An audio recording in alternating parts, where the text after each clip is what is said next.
Okay, so I guess I'm live. Never done this before, so I'm probably gonna screw it up pretty bad. Um, I'm definitely not a not a speaker. Um, I'm not a teacher either. Um, but I felt like God was calling me to share this message. I was out here, was cleaning up from Sukkot. Was out here down here at the creek trying to clean up all our stuff. Still a week later. Um, that's how we roll around here. We drag everything out. I was down here cleaning up, and as I'm cleaning up, I kind of wanted to listen to some sermons from different churches in the area that I follow.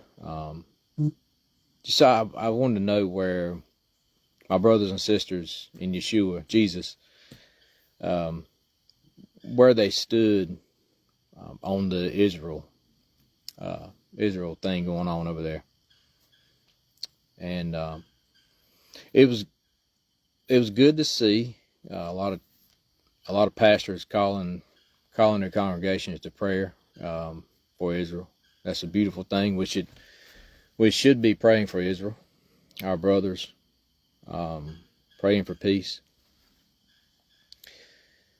But the thing that just bothered me was there seemed to be some confusion on who is Israel, right? Who is Israel? There's a lot of talk about the Jews. Seems to be that's the idea of who Israel is, the Jews, right? Because that's who is in the land. But who is Israel? Is that just the nation state with the boundaries formed by the UN?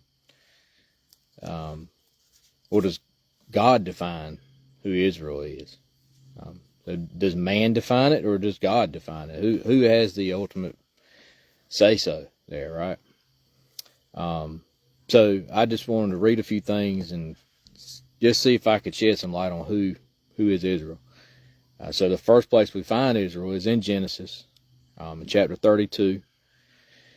And this is the story of Jacob after he comes back from getting his two wives, Rachel and Leah, and the two servants, Bilhah and Zilpah. And he has his 12 sons with those four women. And he's coming back, and his brother Esau is there back home, and he's about to cross over to Esau, who's not very pleased with him because supposedly Jacob stole the blessing from him. He convinced him to give over his blessing. So he's about to cross over, and he's on the bank of the river there, and it says, "And Jacob was left alone, and a man wrestled with him until the breaking of day. And when he saw that he did not overcome him, he touched the socket of his hip.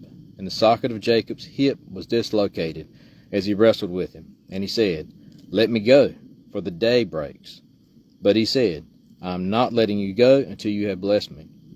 So he asked him, 'What is your name?' And he said, 'Jacob.' And he said, 'Your name is no longer called Jacob, but Israel, because you have striven with Elohim and with men, and have overcome.'" So there's the first calling of Israel in the Bible. It's Jacob. And the definition of Israel given here is because he's striven with Elohim and with men and have overcome. Right? So from Jacob, Israel, he has 12 sons. Fast forward to Egypt. From those 12 sons, Joseph ends up becoming a slave in Egypt, rising up to actually become the second in command to Pharaoh. And so he's there in Egypt during a time of good and then a time of famine comes. Well, he stored up food during the time of good, and his brothers come seeking food, don't know it's him there in Egypt, and he has all the food. So he is like a motif of our Messiah. He's a Savior, providing the bread, the Word of God, to his brothers.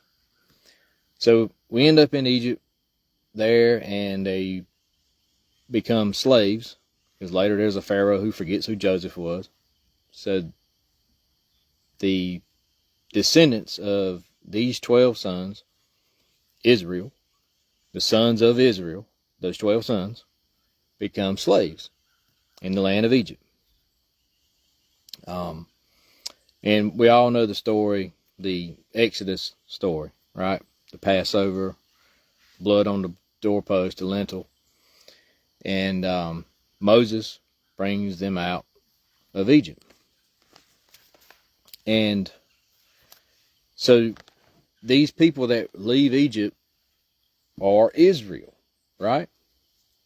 Descendants of the 12 sons of Jacob.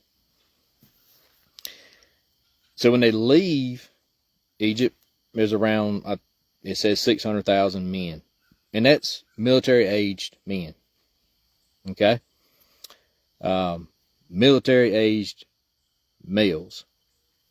Estimates are that there was between 2 or 3 million people. It's a lot of people coming out of Egypt. Because we're just talking about 600,000 military-aged, 20 to 50-ish. Okay? In Exodus chapter 12, it says, talking about them leaving Egypt, it was right after they left Egypt.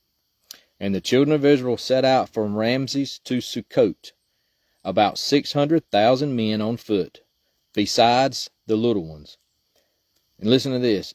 And a mixed multitude went up with them too.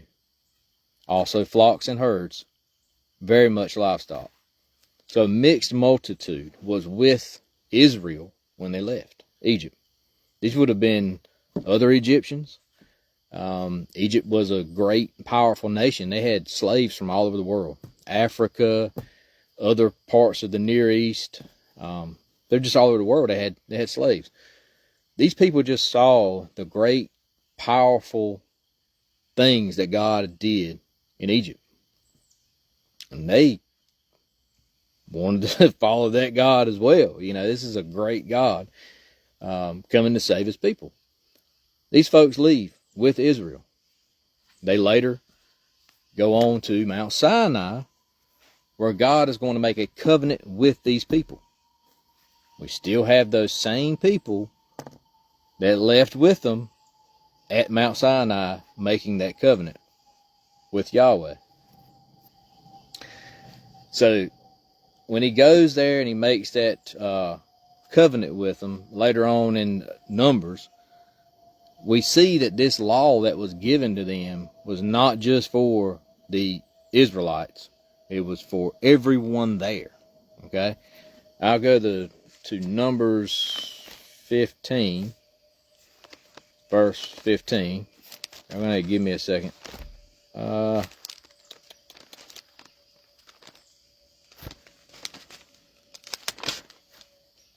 right. Numbers 15, verse 15. One law is for you of the assembly and for the sojourner who sojourns with you, a law forever throughout your generations. As you are, so is the sojourner before Yahweh. One Torah and one right ruling is for you and for the sojourner who sojourns with you. He didn't separate the people by genealogy. Everyone was under one house, in one family. There's one law, one Torah for everyone. Didn't matter. You were from Africa, you know, somewhere in the Middle East, Near East, up in the European nations, who knows what all Egypt had slaves from, right? Everyone at Mount Sinai came into covenant with God and were a part of the family of Israel, Jacob. Okay?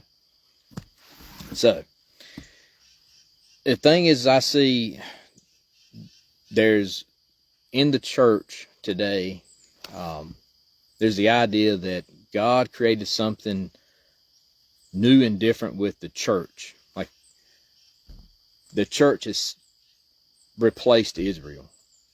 And another thing I see is the idea that the Jews is all of Israel. Okay, so this is a history lesson from the Bible. The nation of Israel, after this Exodus happens, you have all you have King Saul, and then David, and then Solomon, right? Solomon was a great and wise king, but he had many, many wives from all over the nations. And he he took those wives they worshipped other gods. He set up altars on the high places for those wives, and partook in sacrifices to those idols, along with his wives from all the other nations. He had wives from Egypt. And so when he set up these high places there, the nation of Israel is one at that time. It's all 12 tribes are in one kingdom, okay? But in 1 Kings chapter 11, let me turn there.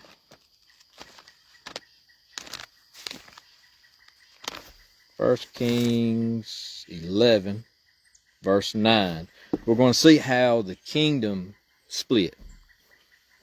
All right, so remember, we're one kingdom, 12 tribes. All right. 1 Kings chapter 11, verses 9. We'll go through probably 13. All right. So this is Solomon is king now. And like I said, he has set up high places for his other wives from all the other nations, worship to Baal and Molech and Ashtoreth and all the other gods and goddesses of the nations. All right, verse 9. Therefore, Yahweh was enraged with Solomon, because his heart had turned away from Yahweh Elohim of Israel, who had appeared to him twice, and had commanded him concerning this word, not to go after other mighty ones. But he did not guard what Yahweh had commanded.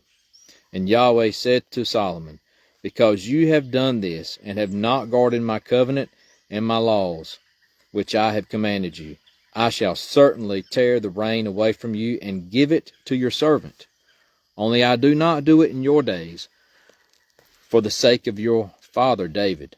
Out of the hand of your son I shall tear it.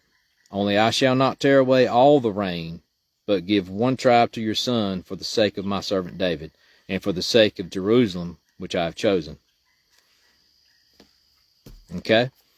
So, if you keep reading through there, you see the rest of the story where the kingdom goes under a civil war, sort of, right? There's a split in the power. And I'll jump down to, let's see, I think 20, let me find it here. So in the body frame, it was his mother's name, and this was called him lift up and get Solomon. Okay. So we meet Jeroboam, okay? And the man Jeroboam was a brave man, and Solomon, seeing that the young man was doing his work well, made him the officer over all the compulsory labor of the house of Joseph. And it came to be at that time, when Jeroboam went out of Jerusalem, that the prophet Ahijah the Shilonite met him on the way, and he was wearing a new garment, and the two were alone in the field. And Ahijah took hold of the new garment that was on him, and tore it into 12 pieces, and said to Jeroboam, take for yourself 10 pieces. For thus said Yahweh, the Elohim of Israel, see, I am tearing the rain out of the hand of Solomon, and shall give 10 tribes to you. But he shall have 1 tribe for the sake of my servant David, and for the sake of Jerusalem, the city which I have chosen, out of all the tribes of Israel, because they have forsaken me, and bowed themselves to Ashtaroth, the mighty one of the Sidonians, to Chemosh, the mighty one of the Moabites, and to Milcom, the mighty one of the children of Ammon, and have not walked in my ways, to do what is right in my eyes, and my laws, and my right rulings, as did his father David. Listen to this. But I do not take all the reign out of his hand, because I have made him ruler all the days of his life for the sake of my servant David, whom I chose because he guarded my commands and my laws. And I shall take the reign out of his son's hand and give it to you, the 10 tribes. And to his son I give 1 tribe. That's only 11. Remember, there's 12. Okay, we'll get to that in a minute. So that my servant David shall always have a lamp before me in Jerusalem, the city which I have chosen for myself, to put my name there. So I take you, and you shall reign over all that your being desires, and you shall be sovereign over Israel. All right. So we're seeing the kingdom split, right? 10 tribes are going to Jeroboam. Now, there's 2 more tribes.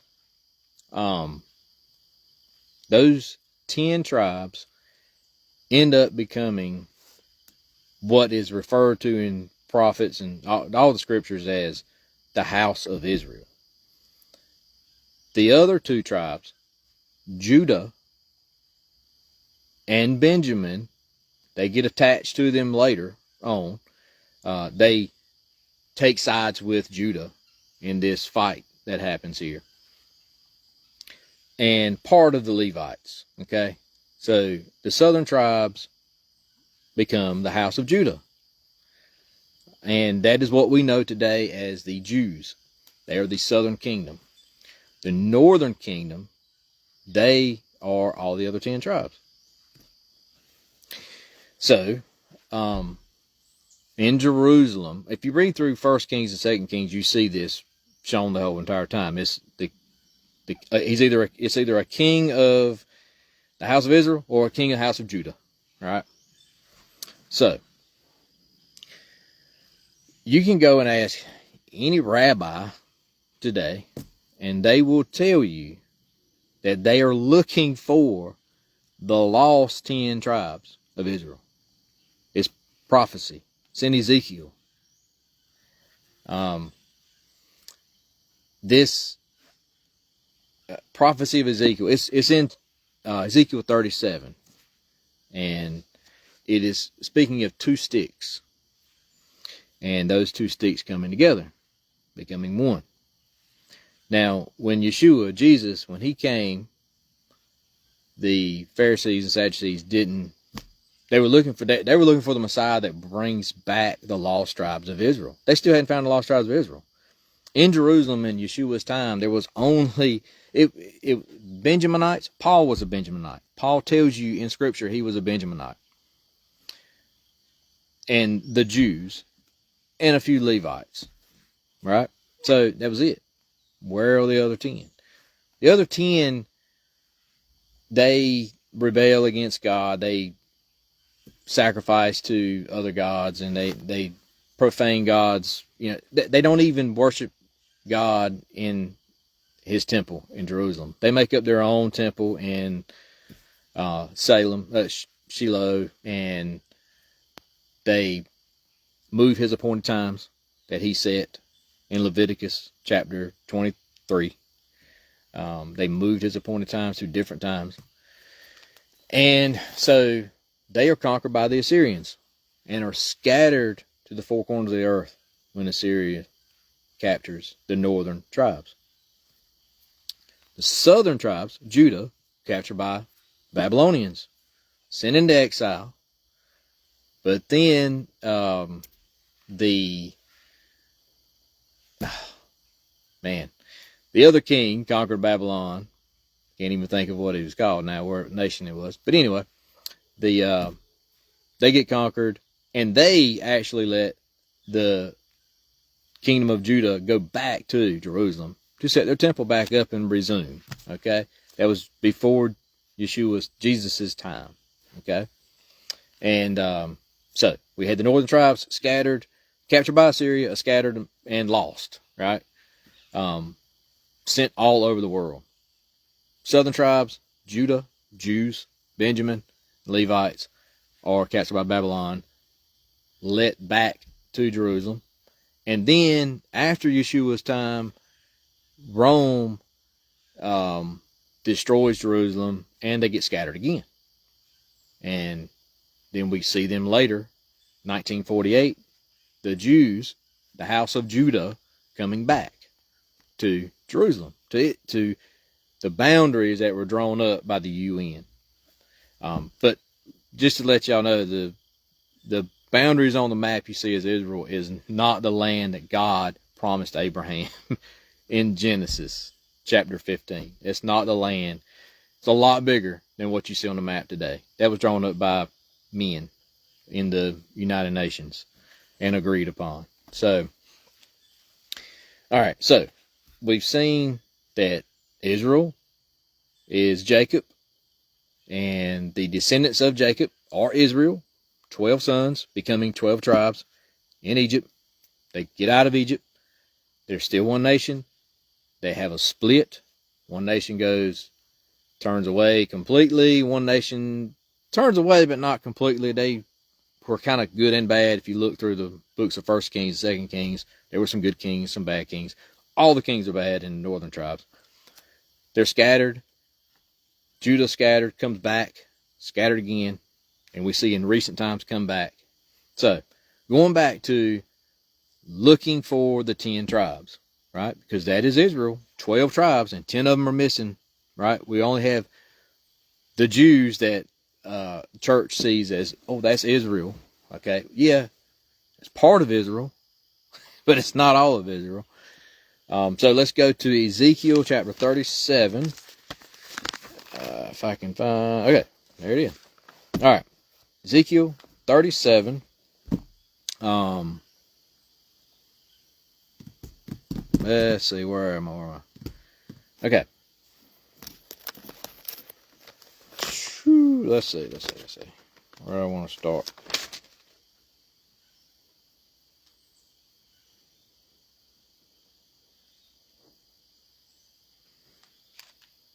I'm going to read Ezekiel 36, actually. I saw where I had something marked in here. Ezekiel 36, verse 22. This is prophecy. This is directed towards the end of the age, the end of times. Therefore say to the house of Israel, thus said the Master Yahuwah, I do not do this for your sake, O house of Israel, but for my set apart name's sake, which you have profaned among the nations wherever you went. And I shall set apart my great name, which has been profaned among the nations, which you have profaned in their midst. And the nations shall know that I am Yahuwah, declares the Master Yahweh, when I am set apart in you before their eyes. And I shall take you from among the nations, and I shall gather you out of all lands, and I shall bring you into your own land. And I shall sprinkle clean water on you, and you shall be clean from all your filthiness, and from all your idols I cleanse you. So, saying he's gathering them from the nations. All right. I'm going to read of all of 37. It's going to be a little long. The hand of Yahuwah was upon me, and took me out by the Spirit of Yahweh, and set me down in the midst of the valley, and it was filled with bones. And he made me pass among them all around, and see, there were very many on the surface of the valley, and see, they were very dry. And he said to me, Son of man, would these bones live? And I said, O Master Yahweh, you know. Again he said to me, Prophesy to these bones, and you shall say to them, O dry bones, hear the word of Yahweh. Thus said the Master Yahweh to these bones, See, I am bringing into you a spirit, and you shall live. And I shall put sinews on you, and bring flesh upon you, and cover you with skin, and put a spirit in you, and you shall live, and you shall know that I am Yahweh. And I prophesied as I was commanded. And as I prophesied, there was a noise, and there was a rattling, and the bones came together, bone to bone. And I looked and saw sinews, and flesh came upon them, and skin covered them, but there was no spirit in them. He then said to me, Prophesy to the spirit, prophesy, Son of man, and you shall say to the spirit, Thus said the Master Yahweh, Come from the four winds, O Spirit, and breathe on these killed ones, so that they live. And I prophesied as he commanded me, and the Spirit came into them, And they lived and stood upon their feet, a very great army. And he said to me, Son of man, these bones are all the house of Israel. See, they say, Our bones are dry, our expectancy has perished, and we ourselves have been cut off. Therefore prophesy, and you shall say to them, Thus said the Master Yahweh, See, O my people, I am opening your burial sites, and shall bring you up from the burial sites, and shall bring you into the land of Israel.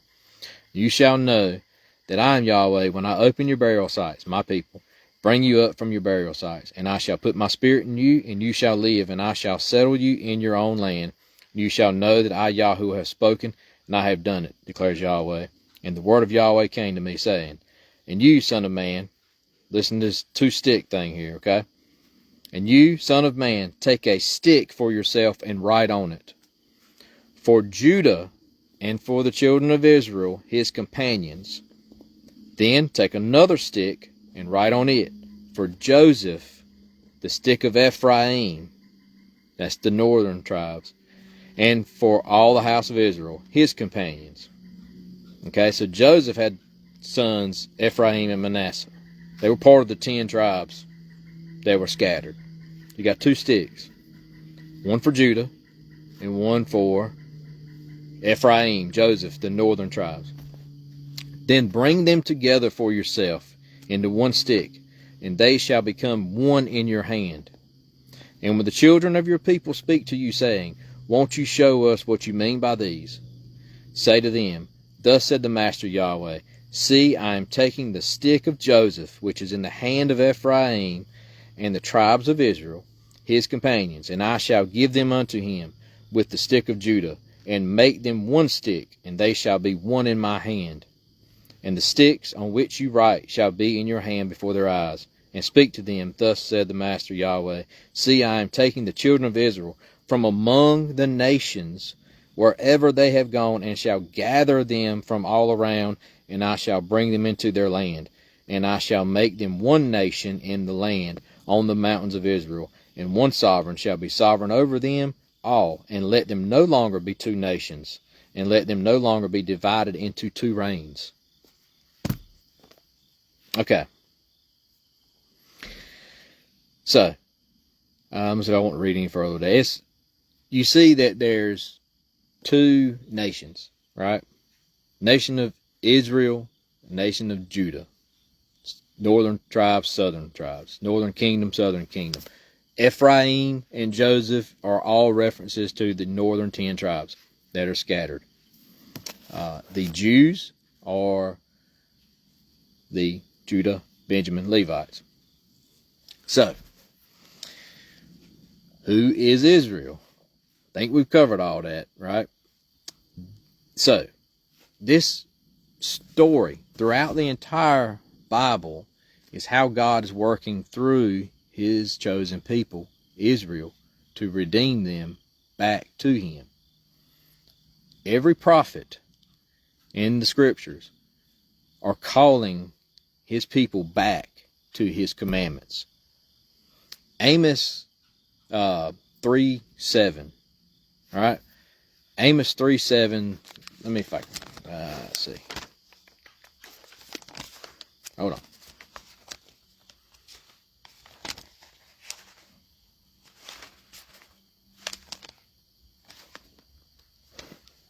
Okay. Amos 3:7.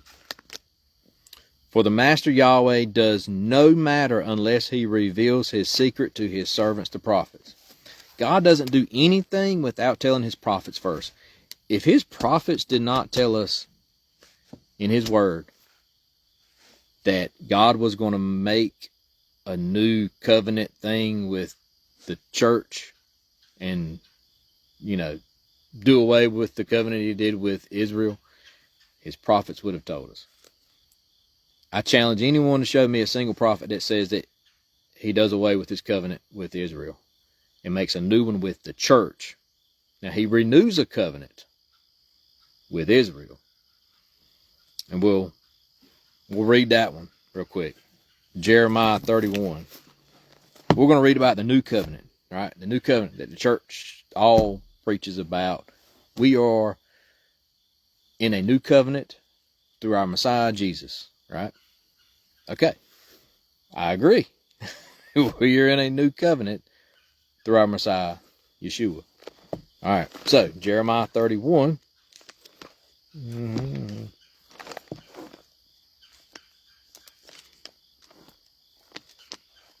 Give me a second. Okay.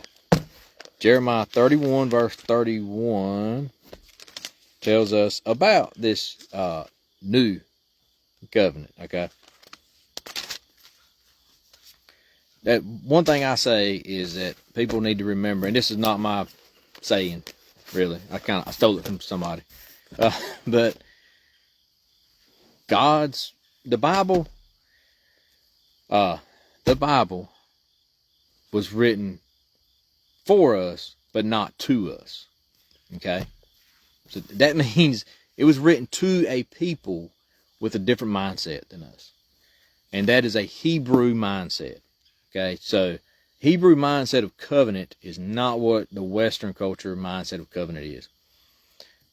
We don't hold covenants up the way we should. Covenants are not done away with in the Hebrew mindset. God does not do away with covenants. We can look up today and see a rainbow in the cloud, right? But that's a promise that the covenant wasn't done away with, right? The covenant, he would never destroy the earth with water again. We as Christians, believers in the Messiah, we, hold on tight to the covenant given unto Abraham, right? That through him, the nations would be blessed. We'd have a savior, right? So don't all of a sudden the covenant of Moses, right? The Mount Sinai covenant. That was done away with. We're not going to mess with that one now. We'll keep the other ones. Those other ones, that Adamic covenant with of Adam, right? Covenant with Adam. We'll keep that one. We're going to keep reproducing, spread amongst the earth. We'll do that one, or keep the covenant with Noah, right? That will never flood again. We'll keep that one. We'll keep the covenant, the Davidic covenant, right? The covenant with David. We'll keep that one because that's where our Messiah comes from, right? That through the line of David, there will forever be a king from David on the throne, meaning in eternity, right? From the line of David. That's where Yeshua, Jesus, comes from, the line of David. So we'll keep that one. But the Moses one, we can probably do away with a lot of it. What's what I hear, right?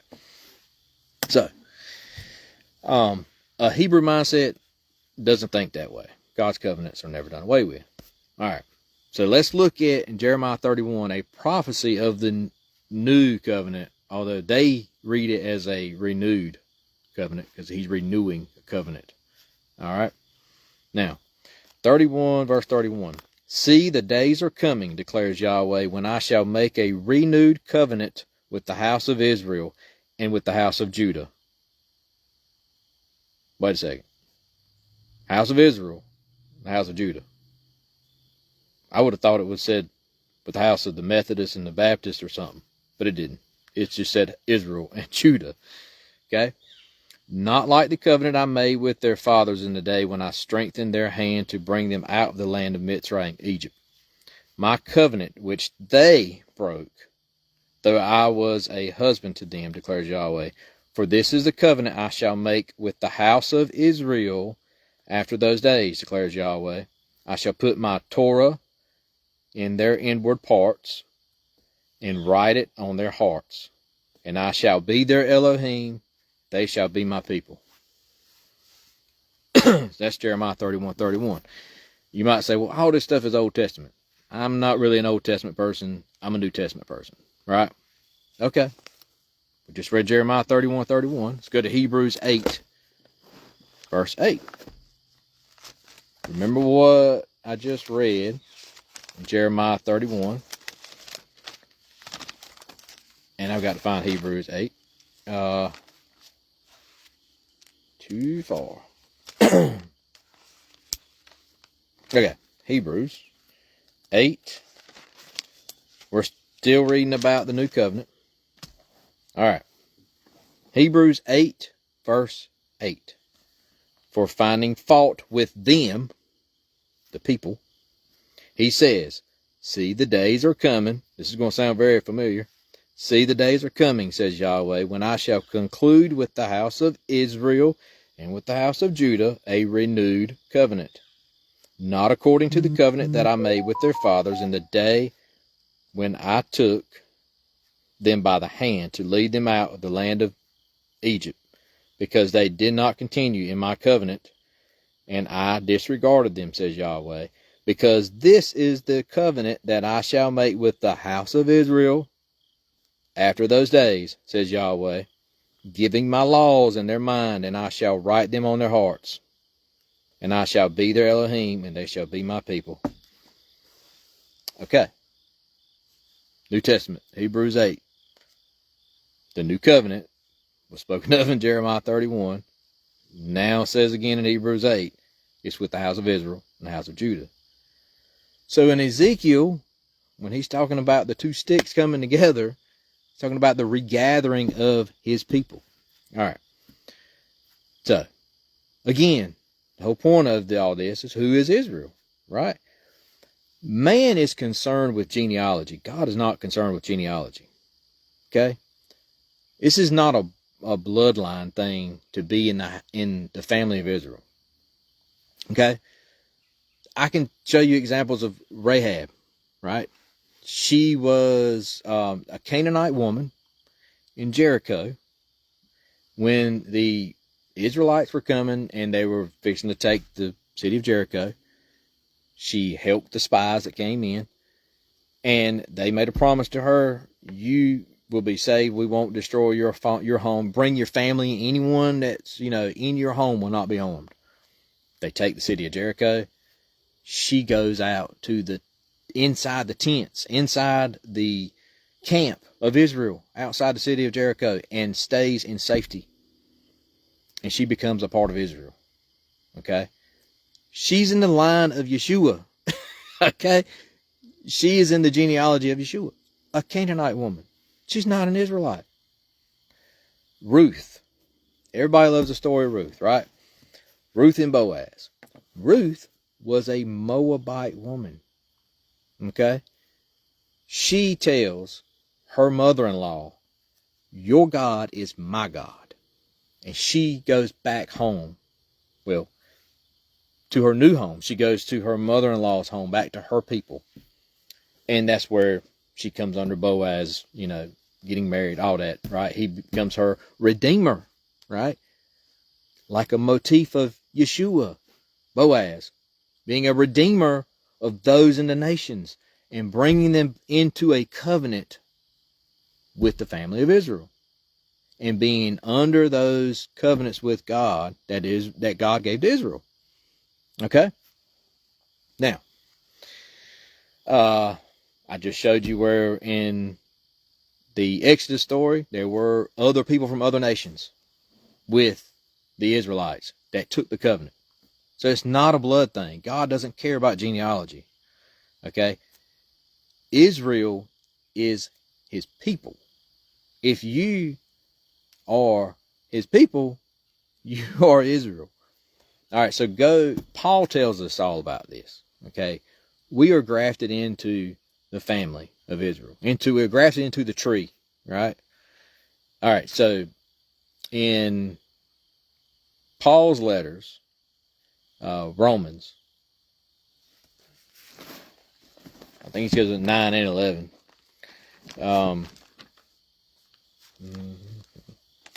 In Romans,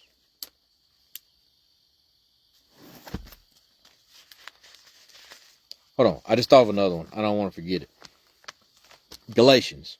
Go to Galatians, right? Everybody loves Galatians that doesn't want to do God's commandments from Mount Sinai. They always say, well, have you read Galatians? Yep, I've read it. I love it, actually. Great. Galatians chapter 3, verses, 28. The last two verses in the chapter. Galatians chapter 3.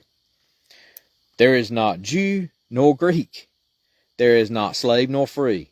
There is not male and female. For you are all one in Messiah, Yeshua. And if you are a Messiah, then you are seed of Abraham. Listen to this. And heirs according to the promise. So, we got to think. Okay, first of all, if you're in Yeshua Messiah, then you are not considered a Jew or Greek or nothing. You're all in the same family, and you're a seed of Abraham. Second thing, so now you're heirs of the promises given to Abraham. What are those promises given to Abraham? Okay, let's go back and look at those. Genesis 15. I'm jumping all over the place, and it's because I'm thinking about stuff as I'm talking here, and I'm just going wherever he tells me to go. All right, let's see. Genesis 15. This is Abraham. Can't get there. 15.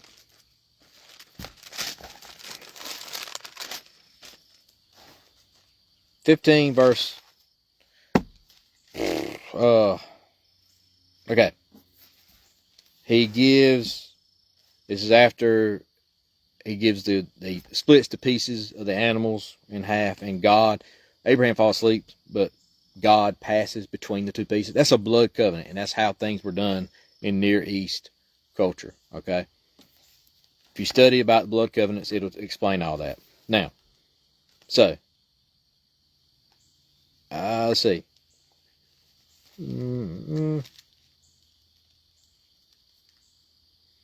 On the same day, Yahuwah made a covenant with Abraham, saying, I have given this land to your seed from the river of Mitzrayim to the great river, the river Euphrates. The land, right?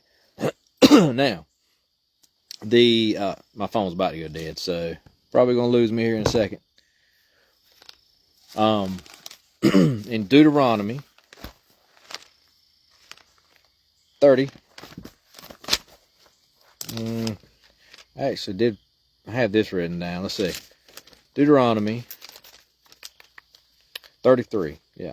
Deuteronomy 33. My phone's probably going to go dead before I'm finished with this. All right. And 4. Okay. The other part of the promise, right? Moses commanded us a Torah, an inheritance of the assembly of Jacob, of Israel. So, this is a inheritance of Jacob. And I'm going to see if I can go plug my phone up before I go dead. All right.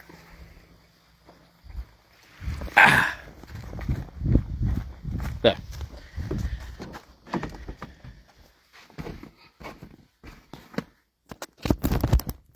Okay. All right. I'm going to try to wrap this up. So, again, who is Israel? Okay. Israel, those that striving with God, striving with man, and overcoming. Paul tells us that those who are in Messiah are grafted in to the tree of Israel. There were 12 tribes of Israel. Today, in the land that you're watching on the news, are the Jews. They will tell you themselves they're not all of Israel. They are Judah, some Benjaminites, and Levites. That in the book of 1 Kings, they were split into 2 kingdoms, northern and southern. The northern tribes were conquered by Assyria, scattered amongst the nations, and they don't know where they are. And God, his plan for his people Israel is to regather them, redeem them, right? Like Boaz did for Ruth. Bring his people back to him, out of the nations, out of slavery to sin. Bring them back in covenant with him, and to come back to his ways, his right rulings, his judgments, to do righteousness and justice so that we represent him. And we will be back in covenant with him. He's going to call us back to his land, Israel, not the Israel boundary you see on the map today, the boundary given in his word in the Bible. And mind you, in Revelation chapter 21, you get the new temple in the New Jerusalem, comes down. How many gates are on that temple? 12. 12 gates with the 12 tribes of Israel's names written on them. So that's how you enter the temple, into the new temple of God in the New Jerusalem. You will be a part of one of those 12 tribes.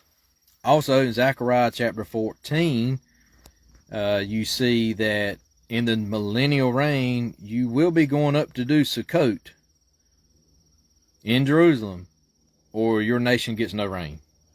Okay, that's in the future.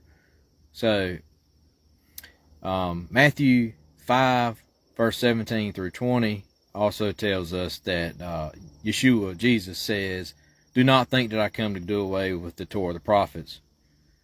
I did not come to do away with them, but to fulfill." Right? Not one jot, not one tittle shall pass from the Torah of the prophets until heaven and earth pass away. And we're still here. Heaven still here. Earth is still here. I'm still walking around on it. So he didn't do away with the Torah. Yeshua also says that he came for the lost sheep of Israel. Okay? So he didn't mean a bloodline genealogy, people attached to those bloodline 10 tribes. He's talking about he's regathering his people. He came so that we can come back into covenant with God. Okay? He is our Passover lamb, right? Go back and read the Torah, the laws in the Torah. The Passover lamb was not for forgiveness of sins. Okay? That's not the purpose of the Passover lamb. And I'm not saying that he didn't pay the price for our sin. I'm saying that we all know that he served the purpose of the Passover lamb. The Passover lamb was to come into covenant with God of Israel. Okay? And so he served that. He did that for us. He died on Passover so that we could come in. Those who accept him will come into covenant with God. So, anyway, I just want to get up here because, like I said, I've seen there's a lot of confusion on who is Israel. And I probably didn't do a very good job of explaining what Scripture says on who Israel is. Go back and do some research. Do your own research. Don't believe what I'm telling you, okay? Go back, read Genesis, read the story of our fathers of our fathers of what we believe. We believe in the God of Abraham, Isaac, and Jacob, right? So read the story of our forefathers. Read the 1st and 2nd Kings. Find out what happened to the kingdom of Israel, how it split. And then go back and see what the prophets say about those 2 houses and how God redeems them back. All right, folks. I'll see you later.